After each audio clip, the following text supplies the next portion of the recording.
Debat perdana Pilpres 2024 akan dimulai Selasa 12 Desember mendatang. Tapi pro dan kontra muncul seiring keputusan sementara KPU yang menyebut tidak ada debat khusus calon wakil presiden. Menanggapi polemik ini, Wakil Presiden Ma'ruf Amin menyebut debat khusus cawapres seharusnya tetap diadakan agar publik bisa menilai kualitas dari setiap cawapres.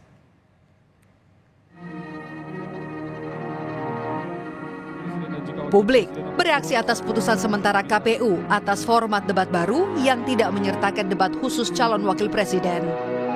Tak seperti pada pemilu 2014 dan 2019, pada pemilu 2024 mendatang, debat akan diadakan 5 kali, terdiri dari 3 kali debat antar capres dan 2 kali debat cawapres. Namun, pelaksanaan debat akan dihadiri secara bersamaan oleh capres dan cawapres. Tidak adanya debat khusus cawapres memantik polemik di publik. Wakil Presiden Ma'ruf Amin angkat bicara soal format debat terbaru Pilpres 2024. Menurut Wapres, debat khusus cawapres seharusnya tetap diadakan. Ma'ruf membandingkan dengan pengalamannya di 2019 saat ia menjalani debat tanpa didampingi calon presiden. Seharusnya, cawapres tetap diberikan porsi khusus saat debat agar publik bisa menilai kualitas dari cawapres terkait isu dan tantangan yang akan dihadapi saat menjabat nanti. Ada yang wapres sendiri tanpa didampingi capres. Itu saya kira dulu begitu. Nah, mestinya seperti itu. Artinya memang untuk mengukur kemampuan wapres itu menguasai persoalan-persoalan yang akan dihadapi. Bisa nggak, paham nggak gitu kan, apa yang akan dihadapi itu. Itu kalau sendiri. Kalau didampingi itu kan nanti bisa disupport. Tidak adanya format debat khusus cawapres juga ditanggapi oleh cawapres masing-masing koalisi. Cawapres nomor urut 1 Muhaimin Iskandar bilang tidak adanya debat khusus cawapres jadi kewenangan KPU. Kendati demikian, Muhaimin menegaskan dirinya siap mengikuti debat dengan format apapun jika KPU menyelenggarakannya. Kita ikuti aja, kita hormati keputusan KPU, saya ikut aja. KPU mana baiknya kita ikut. Soal yang menguntungkan ya setiap saat dimanapun peluang harus dimanfaatkan oleh siapapun. Sementara Gibran Rakabuming Raka, calon wakil presiden nomor urut 2, enggan berkomentar banyak soal perubahan format debat Pilpres. Sebagai calon wakil presiden, Gibran menyatakan akan ikut keputusan KPU. Misalnya formatnya debat yang lama seperti tahun 2019. Ngikut aja, saya ngikut ya. Artinya sebenarnya Mas Wali juga berani nggih misalnya debatnya aturannya saya seperti ngikut aja nggih.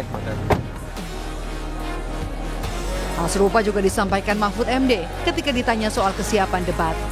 Mahfud menyerahkan mekanisme sepenuhnya kepada Komisi Pemilihan Umum. Mahfud MD memastikan siap mengikuti debat Pilpres mendatang meski ada perubahan format yang dilakukan KPU. Enggak apa-apa, itu urusan KPU. Saya disuruh debat, setuju, disuruh lomba menggoreng martabak, setuju aja biar. Debat pertama akan berlangsung pada Selasa 12 Desember 2023. Sementara siang ini, KPU dijadwalkan mengundang perwakilan 3 pasangan calon untuk membahas kembali format debat Pilpres 2024. Walau membuka kesempatan untuk masukkan format debat, namun Komisi Pemilihan Umum memastikan keputusan akhir format debat berada sepenuhnya di tangan KPU. Tim Liputan, Kompas TV.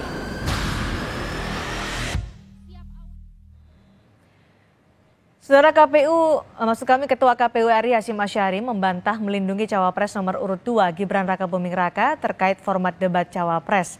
Bahkan terbaru KPU memutuskan debat berlangsung sebanyak 5 kali, 3 kali debat capres dan 2 kali debat cawapres. Anda harus klarifikasi, memang Anda sedang melindungi calon wakil presiden Mas Gibran supaya tidak berhadapan dengan Caimin dan Pak Mahfud. Kepikiran aja enggak. Kita supaya orang clear, Okay. Itu nggak usah ditambah-tambahin. Orang tuh hanya ingin dengar intinya, di podium betul, itu yang debatnya bicara siapa. Iya, kalau saya katakan debat capres ya kesempatan bicara capres. Ya. Debat kedua cawapres yang bicara cawapres. Debat ketiga jatahnya capres yang bicara capres. Yang debat antar capres. Yang keempat debat cawapres yang bicara antar cawapres. Terakhir debat jatahnya capres yang bicara juga capres. Jangan lewatkan wawancara Rosi bersama Ketua KPU malam ini pukul 20.30 waktu Indonesia Barat hanya di Kompas TV. Dan saudara, bagaimana format debat yang sudah disusun KPU bisa memenuhi harapan publik? Kami bahas bersama Ahmad Khairul Umam, Direktur Eksekutif Indo Strategik. Selamat petang, Mas Umam. Selamat petang, Mbak. Baik, KPU memutuskan nih, Mas Umam, paslon saling berdampingan pada saat debat. Beda dengan format debat-debat sebelumnya. Tanggapan Anda soal keputusan KPU ini? Ya, sebenarnya keputusan ini mengindikasikan kuatnya tarik ulur kepentingan di dalam konteks format debat Pilpres mendatang. Karena bagaimanapun juga diakui atau tidak beberapa spekulasi yang kemarin sempat muncul tentang upaya untuk mengatur ulang format debat itu sempat memunculkan kontroversi. Tetapi keputusan KPU yang terakhir tadi malam tepatnya setidaknya kemudian bisa mengembalikan ke dalam konteks penjelasan ayat 1 pasal 277 Undang-Undang Pemilu. Meskipun dengan tafsir penjelasan yang dilakukan penambahan, yaitu terkait dengan konteks kehadiran capres. Tetapi apa yang disampaikan oleh KPU setidaknya bisa memberikan ruang bagi masing-masing pihak untuk bisa menerima bahwa dalam konteks capres, debat capres yang bicara. Tapi dalam konteks debat capres yang bicara. Adapun kemudian kehadiran capres ketika cawapres berdebat, memang dalam satu sisi bisa menunjukkan aspek kebersamaan, aspek keutuhan, aspek unity. Tetapi di saat yang sama hal itu juga bisa mengindikasikan tanda-tanda ketidakmandirian, di mana kemudian cawapres sendiri seolah berada di bawah bayang-bayang seorang capres. Nah, situasi inilah yang kemudian tampaknya harus diantisipasi dan maka bisa dipahami terjadi tarik ulur yang sangat luar biasa karena bagaimanapun juga dampak dari debat capres ini dalam konteks ini debat pilpres sangat-sangat besar akan memberikan impact secara politik, bisa mendegradasi atau bisa menguatkan basis elektoral pasangan capres-cawapres. Kalau kita merujuk, Mbak, pada pengalaman di debat capres di pilpres tahun 2004, lalu di tahun 2014, di mana waktu itu Pak SBY sebagai challenger, kemudian dalam beberapa kali debat dia mampu meyakinkan publik di mana kapasitas dan juga kemampuannya dalam merespon isu-isu strategis dan juga kebijakan publik ternyata terbukti mampu melakukan crossing elektabilitas. Hal sama juga terjadi di tahun 2014. Hampir semua pihak agak underestimate terhadap kapasitas Pak Jokowi waktu itu yang diyakini akan ditelan habis oleh Pak Prabowo dalam debat Pilpres karena dianggap artikulasinya kurang, penguasaan isu-isu kebijakan strategisnya dianggap kurang memadai, tetapi dengan persiapan yang baik, ternyata di debat pertama Pak Jokowi di luar kalkulasi mampu meng-KO Pak Prabowo. Lalu kemudian muncul spekulasi kemungkinan di debat kedua akan dikalahkan dan lagi-lagi Pak Jokowi bisa mengalahkan Pak Prabowo. Pada momentum itu, tepatnya di sekitar bulan menjelang Mei, Juni, menjelang Pilpres di 2014 waktu itu, betul-betul kemudian elektabilitas Pak Jokowi mampu melakukan crossing, melampaui batas elektabilitas dari Pak Prabowo yang dalam lingkup beberapa waktu sebelumnya, waktu itu betul-betul menguasai basis elektoral. Nah, oleh karena itu, debat Pilpres bukan sekedar debat biasa. Ini adalah bagian dari sebuah ranah atau media untuk melakukan serangan udara dan impact-nya, basis dari kekuatan serangan udara ini bisa meluluhlantakkan hasil operasi konsolidasi serangan darat yang selama ini barangkali dilakukan oleh tim sukses dengan melakukan door-to-door canvassing dan lain sebagainya. Jadi ini betul-betul krusial. Betul-betul krusial dan ini kita akan mendengarkan bagaimana keputusan KPU menjadi perdebatan publik karena KPU memilih untuk mengubah format debat dari gelaran Pilpres sebelumnya. Warga juga mendengar gagasan calon pemimpin bangsa yang diinginkan oleh warga dalam debat. Tapi bagaimana tanggapan masyarakat soal format debat yang baru? Ini dia. Kalau buat debat cawapres sebenarnya sih itu penting. Karena apa? Kita kan rakyat bisa tahu nih seperti apa cawapres yang akan kita pilih, yang memimpin masa depan. Itu sih yang poin utamanya. Nah persoalannya plus minus sebenarnya. Kalau dia ada debat, kita dengar langsung, itu kita bisa menilai bagaimana dia kapasitasnya, kapabilitasnya. Tapi kalau kita tidak melihat secara langsung, tidak mendengarkan, kita mungkin nggak tahu. Tapi setuju ya, karena kan debat capres-cawapres itu kan untuk melihat visi dan misi dan gagasan dari paslon-paslon itu juga. Jadi kalau misalkan ditiadakan ya masyarakat nggak bakal tahu gitu visi misi dan gagasan paslon-paslon itu seperti apa gitu. Tanggapan dari pernyataan atau pendapat dari masyarakat ini, Mas Umam, silakan.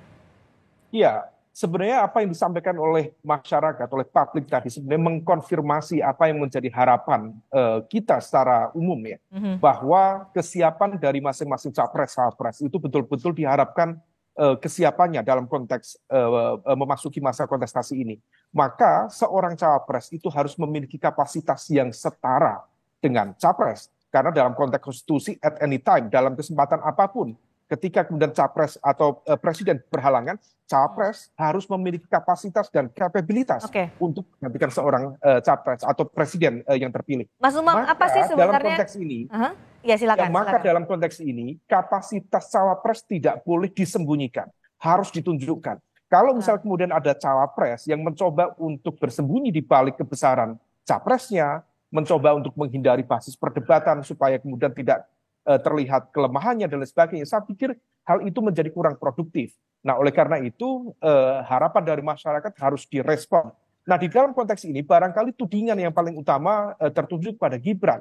Seolah kemudian ada ketidaksiapan dari Gibran, sehingga kemudian ada upaya untuk negosiasi dalam proses penentuan skema perdebatan Pilpres. Tetapi kalau misal kemudian timnya Gibran, tim kontennya bisa menyiapkan dengan baik, bisa melakukan persiapan secara memadai seperti yang dilakukan oleh Pak Jokowi di debat Pilpres 2014, saya pikir dia bisa melakukan sesuatu yang barangkali di luar ekspektasi dan juga prediksi masyarakat. Sehingga tidak perlu ada yang dikhawatirkan, yang pasti masyarakat membutuhkan bukti kesiapan dan kapasitas seorang pemimpin yang terbaik untuk memandu jalannya Indonesia 5 tahun ke depan. Masyarakat butuh bukti kesiapan dan kemampuan pemimpin selanjutnya dalam debat. Seberapa besar debat ini bisa mempengaruhi elektoral atau mempengaruhi pilihan seseorang terhadap capres-cawapres pilihannya? Iya, kalau misal terkait dengan konteks elektoral, betul-betul debat Pilpres itu akan memberikan dampak yang signifikan. Karena bagaimanapun juga, ketika seorang pasangan capres-cawapres, dia memenangkan perdebatan di dalam forum debat Pilpres, maka dia akan memiliki basis dukungan yang lebih besar. Dan itu dikonfirmasi dalam sejumlah basis data, terutama ketika kemudian terjadi stagnasi elektoral. Ketika menang di basis debat, biasanya itu akan menjadi penambahan, di mana kita tahu ada segmen basis pemilih loyal, terutama yang mereka dari kalangan segmen menengah terdidik, dan mereka adalah penyumbang atau penyuplai dari swing voters dan juga undecided voters, di mana cara pandang mereka adalah cara pandang yang kritis, mereka akan bisa diyakinkan dengan debat itu. Atau sebaliknya, Mbak, kalau misal kemudian ada yang kalah dalam proses debat, bahkan terjadi slip of tongue, semoga tidak terjadi lagi misalnya asam sulfat, dan lain sebagainya. Kalau sampai kemudian hal-hal semacam itu terjadi, hal itu membuka ruang bagi rival politik dan juga kompetitor untuk menggoreng habis sampai pada titik penentuan di pengambilan suara nanti. Artinya apa? Dibutuhkan kedisiplinan dan kehati-hatian supaya kemudian tidak membuka celah bagi pasangan capres-cawapres, terutama rival-rival yang lain untuk menemukan titik lemahnya. Baik, Mas Umam, tapi Ketua KPU tadi membantah melindungi Gibran untuk format debat yang ditentukan oleh KPU. Apa tanggapan Anda soal ini? Ya, tentu hal itu terkait dengan integritas dari KPU sebagai penyelenggara negara. Kita tentu paham bahwa ada situasi yang tidak mudah yang dihadapi oleh lembaga-lembaga negara di mana ketika terjadi perebutan kekuasaan, tentu intervensi, tekanan, upaya untuk mempengaruhi akan terjadi secara luar biasa. Maka tentu kita kembalikan dan kita sebagai bagian dari masyarakat sipil harus memberikan pengawasan yang memadai, termasuk memberikan support moral supaya kemudian lembaga-lembaga yang harusnya independen, netral, tetap berdiri kokoh di atas hitoh independensi dan netralitasnya itu. Satu hal lagi, Mbak. Oleh karena itu, KPU juga betul-betul harus menjaga aspek netralitas itu. Maka terkait dengan proses debat nanti harus dipastikan, misalnya hal teknis tapi bermakna strategis. Moderator juga harus betul-betul terjaga netralitas dan independensinya. Ya, isunya yang dibahas juga menjadi termasuk materi dan substansi debat juga tidak boleh memberatkan satu dua pihak. Dan yang terpenting, kerahasiaan dari materi-materi debat juga harus dijaga dengan baik. Sehingga tidak ada yang merasa dirugikan ke depan. Terima kasih analisa Anda, Khairul Umam, sudah bergabung bersama kami di Sapa Indonesia Malam hari ini.